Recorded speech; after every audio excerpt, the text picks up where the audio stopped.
Faut-il être riche pour réussir dans la mode? Alors, on va commencer par les études. Ma génération, les études étaient déjà très chères.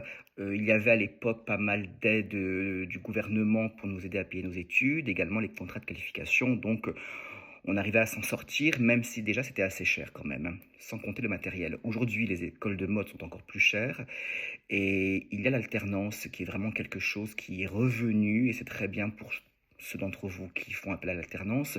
Seulement, attention, je vois beaucoup d'étudiants en mode qui en fait cherchent l'alternance en stylisme. Sincèrement, depuis le temps que je crée mes collections et que j'accompagne des étudiants dans leur formation, je n'ai jamais rencontré une entreprise de mode qui avait signé un contrat en alternance avec un élève pour faire du stylisme. 10 fois sur 10, les entreprises signent des contrats en alternance avec des élèves pour de la technique. Donc, ne négligez pas la technique, même si vous souhaitez être des futurs créatifs, des futurs stylistes, ne négligez pas la technique.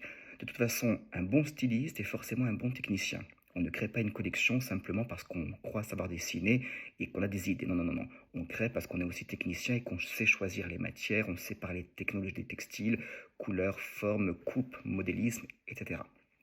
Donc, en étant aussi technicien, vous trouverez plus facilement une alternance dans une entreprise. D'accord?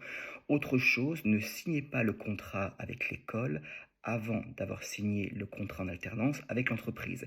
J'ai rencontré certains étudiants dans des écoles plutôt de grande qualité qui se retrouvaient coincés à devoir payer les études à l'école alors qu'elles étaient censées être en alternance et que l'entreprise ne signait plus finalement le contrat en alternance et l'élève se retrouvait à devoir rembourser les cours faits à l'école. Attendez d'avoir signé votre alternance au sein de l'entreprise pour déjà commencer les cours à l'école.